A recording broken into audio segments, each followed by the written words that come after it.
it's called the gray area. Right. For a reason. Right. And I'm giving you black and white. Yeah. No, I love that. I mean, this is the shit, man. This is what we're here for. It's called that because I think life is messy and complicated, and the temptation to blot out complexity for the sake. Hold on, Professor. Just hold on.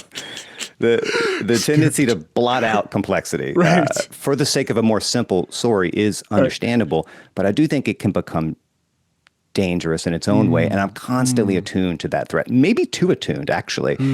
And I like that this is a reflex you challenge in the book, and you're challenging here, because it really forced me to think about it as I was reading it, and I'm thinking about it now. And this isn't a debate show, and it's not a certain CBS morning show. I don't give a shit about winning arguments or creating spectacle. I really want to understand what someone is thinking and what I can learn from them. But Sean, it is complex. It's just not complex in the way they say it is. Okay, so you got to help me understand that. There is complex. It is extremely complex. But just not in what the way they, the complexity that they're selling you is not the complexity. See, that's what I want to iron out, right? So when I was reading it in the book and listening to you, when you compare Palestine to the Jim Crow South, right? My reaction while reading that is, these are both moral obscenities, but they're different. And I do think it's complicated. And so tell me about that. Tell me about that. Why I think it's complicated? Yeah, why would you say it's different? First of all, do you think the Jim Crow South was uncomplicated? No, just complicated in a different way, right? I mean, I can tell you why I think they're different. Okay, go ahead. I think it matters that many Palestinians still support the October 7th attacks. I think that black people in the Jim Crow South wanted to be treated as equal citizens in a fully democratic America. I think that matters. I don't think it's generally true that Palestinians want equal rights in a fully democratic Israel. And if they had that, they might vote to end its existence as a Jewish state. And you know what? If I was a Palestinian who was pulling my friends and my family out of the fucking rubble, I'd probably vote the same way. I mean, personally, I hate the idea of a state based entirely in religious or ethnic identity, but I'm not Jewish and I don't live in Israel, and I understand why this is a problem for them, right? And I also think it matters that Jews are also indigenous to that land, have nowhere else to go. I just think that complicates the picture in other ways. All right, that's my feelings. Now you can go ahead and So I am of the mind, and everybody does not have to agree with this, but I just want to clarify a real distinction. And then I want to go through the example you gave, because I think it's actually quite helpful. Yeah. I am of the mind that discrimination on the basis of race, ethnicity, religion is never acceptable. There is nothing in this world that will make separate and unequal, and as far as I am concerned, and I will use this word, and we can debate this word if we need to, there is nothing that makes apartheid okay. Nothing. That's not complex for me. It's like the death penalty is not really complex for me. Yeah. Because you cannot guarantee to me that the state will not execute an innocent person. You just can't. You can't. I agree. I mean, I might not be for it even if you could, but among other reasons, so I'm against it, period. There aren't exceptions to that. It's hard as an African American for me to argue for exceptions for apartheid. And I will tell you why. See, the thing you have to do is not judge Jim Crow from right now, or I would argue slavery from right now. You have to put yourself in the shoes of the people that were there in the debates at the time. And I assure you, they did not think it was simple. And this reasoning about complexity is actually, you talk to Thomas Jefferson, right? He would have did say, you know what? I think this is a moral abomination, but we have the wolf by the ear. That's how he described the practice of holding people and selling them for profit into slavery. What did he mean by we have the wolf by the ear? He means we need to let it go, but we dare not. He's trying to get to, in his mind, the complexity of enslavement. If not for the Civil War, if not for like a cataclysmic war that kills 800,000 Americans or something. Certainly there's no stroke of the pen abolition. Why? Because they describe, what are we going to do with them? Where are they going to go? You know what I mean? All of these, sort of issues. In addition to this, what they would say is democracy is fit for a certain class of people. This is what they believed at the time. So you have to take it seriously, even if it sounds ridiculous to you right now. Democracy is fit for a certain class of people. These people have not been educated. They're just a few generations out of the wilds of Africa where they worship some savage god. And they're barely Chris. Like this is the logic. If we moved into the 20th century, getting closer to our lifetimes, people would have said, what about crime?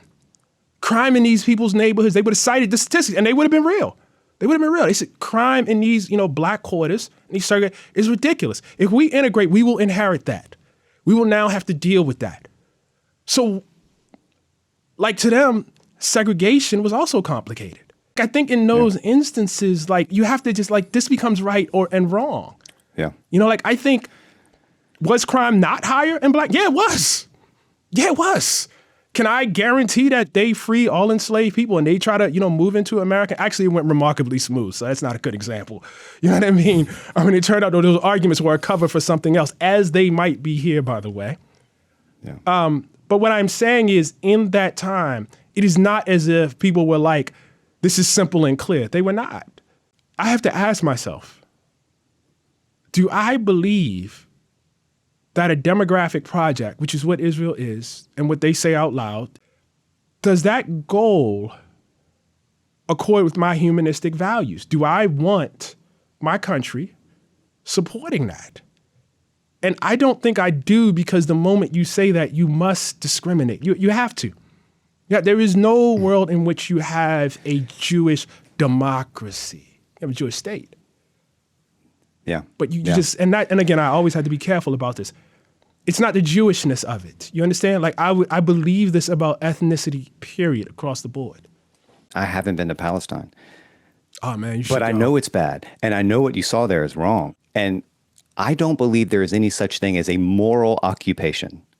Because whatever the reasons for it, you cannot occupy a people without visiting cruelties upon them. Just full stop, right? For me, the first question I go to, the main question isn't necessarily the badness of the situation, which is incontestable and egregious and obvious. It's how the hell do we stop it? Right. And for me, all these complications that I was mentioning earlier, that's the stuff that has to be accounted for if there's any hope of a way forward. But you're not here to proffer some two-state solution. But I am here to proffer a solution. I have a solution for you. And it goes back to that interview on CBS. I don't actually have a solution, but I do. We are sitting here asking ourselves why we don't have a workable solution while we exclude one of the two significant parties. And I guess my politic would say the most significant party, because that's just where I come from in terms of the oppressed, from the conversation. How can you decide what is going to be the solution when every night when I cut on TV and I watch reports from the region, I can name only one person who is of Palestinian heritage who I regularly see articulate a solution or an idea?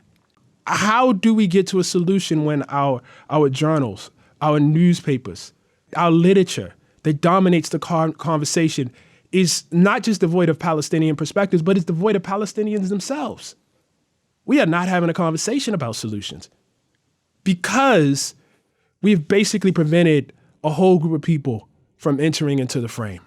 And so it's like we're kind of putting the cart before the horse. We're frustrated that we don't have a solution, but like we're not actually talking to somebody.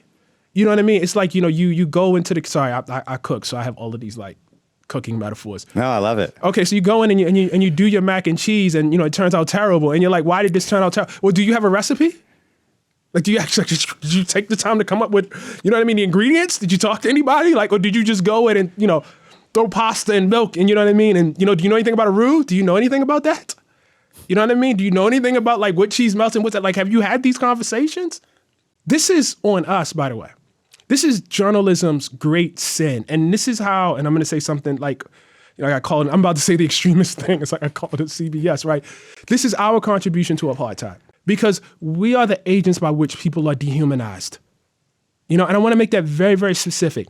When you exclude people from the conversation, when they don't have a role in your journalism, when they don't have a role in your film, when they don't have a role in your TV, when they don't have a role in your books, they cease to exist as people and become these kind of cartoon cutouts that other people make of them, and they become much more easy to kill. That's on us. It's extreme, but I believe it. I don't know, man. I think our moral imagination needs to extend in both directions as far as possible. But the more I've listened to you, and as I made my way through your book, I think I understand where you're coming from. I understand writing this as a kind of corrective, feeling like there was a lack of empathy for the Palestinian experience because their story hasn't been told enough, hasn't been represented enough.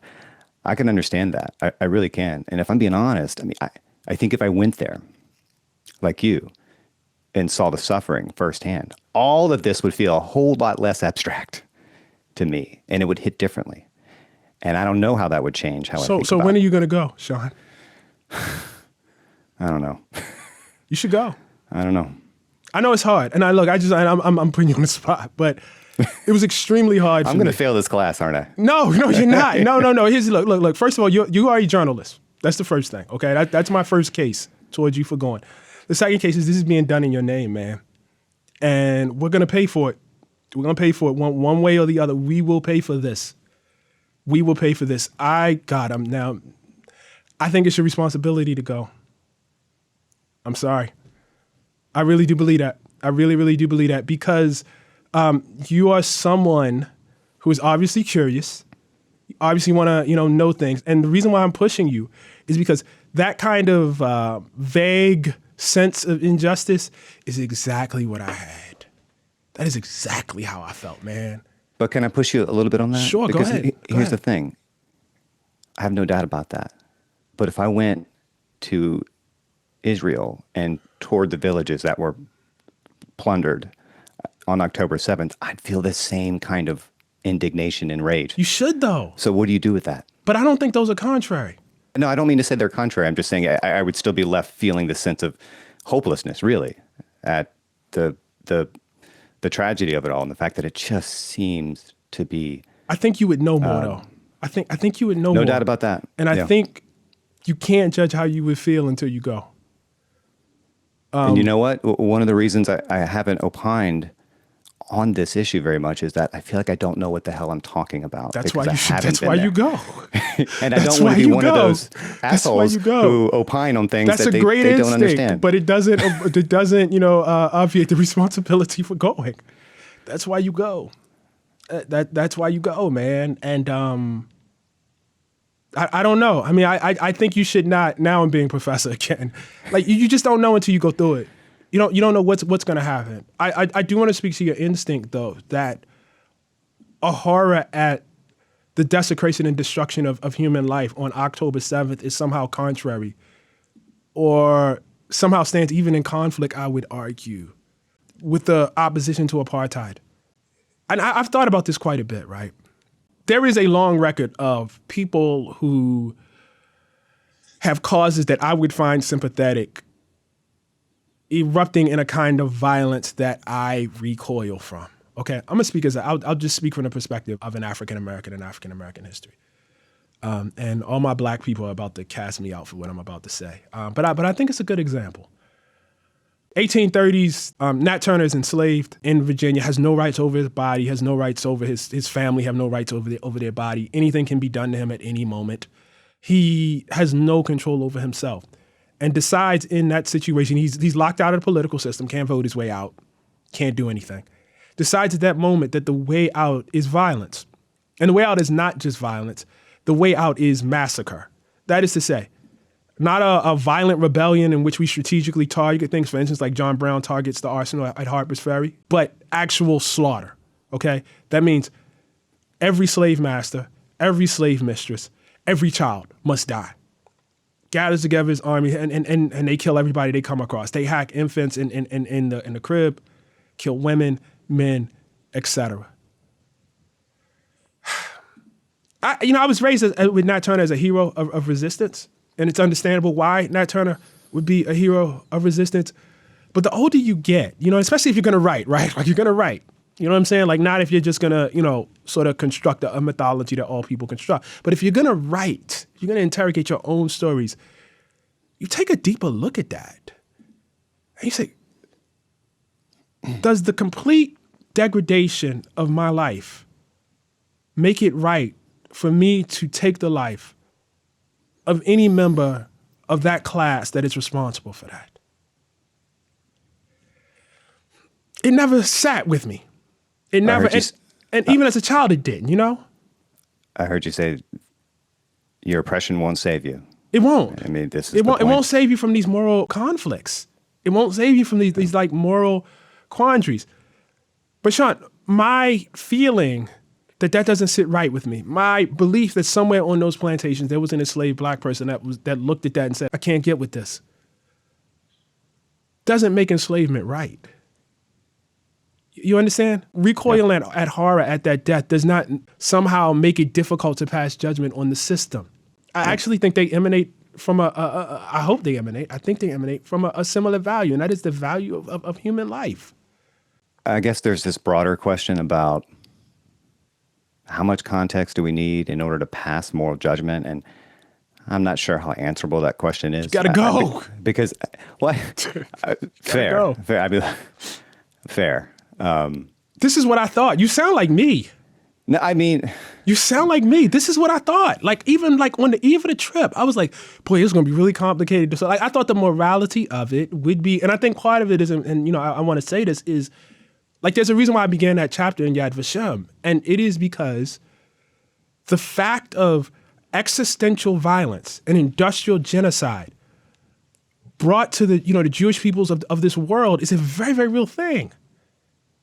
Right. And it's like, how do you confront that and reconcile that with Israel? Because you have, you know, you want that group of people to be okay. You feel like that maybe that group of people is entitled to certain things. You know, I mean that in the best kind of way. Like they're entitled to a kind of safety given what happened to them. You know, you feel deep, deep sympathy. And so before I went, I was like, wow, this is going to be morally like dicey. I think you should go. I'm not saying even saying you're going to agree with me. Like, that's not what I'm saying. I'm not saying you're going to end up where I ended up, but yeah, I think you should go.